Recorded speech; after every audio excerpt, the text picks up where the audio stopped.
families of 3 mine workers whose bodies are still trapped underground at Lily Mine feel that authorities have turned their backs on them. It was on this day back in 2016 that Pretty Nkambule, Nyirenda and Yvonne Mnisi were trapped underground at that mine in Barberton. It's in Mpumalanga. The 3 have been trapped almost 70 meters underground in a container, and family members say that they'll only have closure if the bodies of their loved ones are brought back to surface. The question we're asking 6 years later is there any kind of recourse in law at the very least that these families can actually take? And to help us, I guess, try decode this and connect the dots is Mokonyama, who's Mpumalanga's head of the South African Human Rights Commission. Eric joining us via our video link this morning. Eric, it's great to have you on the program. Thanks very much indeed for making time.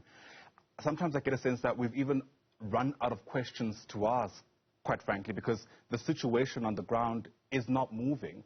What, from your vantage point, can families who've been affected so deeply by this actually do 6 years later? Good morning, Nyirenda.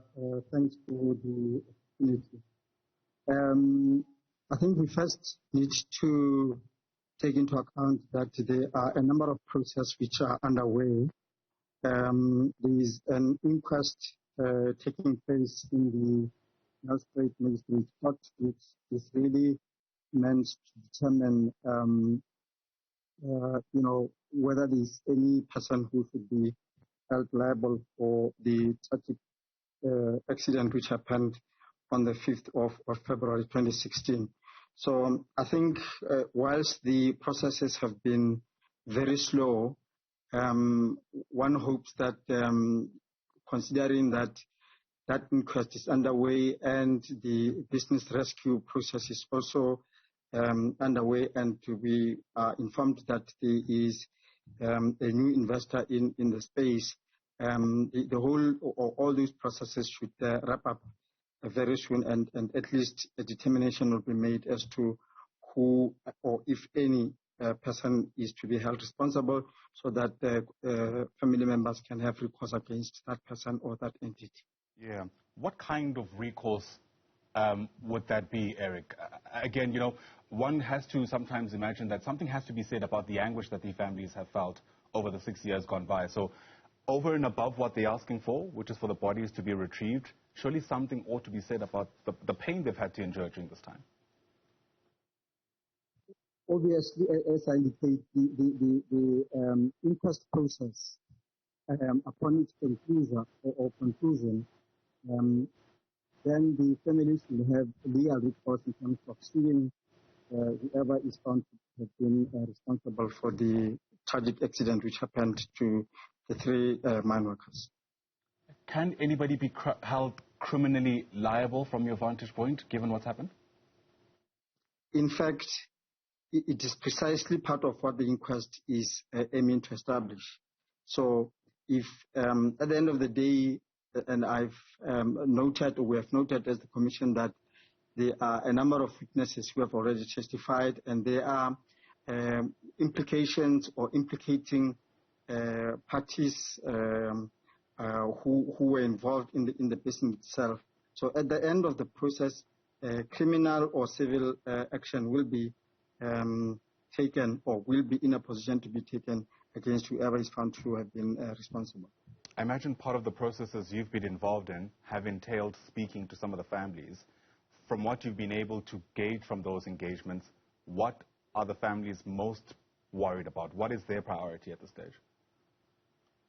Look, the families want closure. They want the container to be retrieved, and the Minister of Mineral Resources and Energy is on record saying that the government is working hard to make sure that that is achieved. The new investor who is in place has been given, we are informed, the condition that for any mining to continue in that space, the key condition is that the container should be retrieved. So the family is looking for closure, and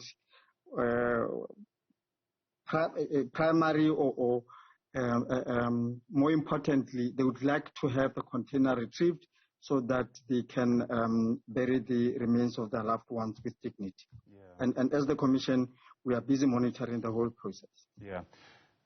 I mean, Obviously, this is something I've said several times. A lot of time has passed now. In what ways, if any, is that complicating, some of the processes that are underway, processes which you say are near their end? We are obviously not happy with the delays, but I think we all need to appreciate that the process of taking out the container, retrieving the container, is not an easy one. So obviously there are measures which have been put in place towards achieving that, but of course, the longer it takes, the more devastating it is to the family members and to society at all. We are all touched by the accident which happened to the three miners, and we all hoping for a speedy recovery of the container and closure of the whole matter as far as the family members are concerned. Without a doubt. Eric Mokonyama is the head of the South African Human Rights Commission in Mpumalanga. Eric, thanks very much indeed for your time, and apologies to our viewers. It wasn't the greatest sound there, but I think we're able to capture at the very least the sentiment that Eric was trying to communicate for us. Our team, involving Malungelo Boy and Emily Masilela, will continue watching this important story for you, really, as it continues to develop. Many saying that what took place at Lily Mine today, 6 years ago, can easily be added onto the most devastating tragedies in our modern history here in South Africa. So without a doubt, a story we're watching quite closely.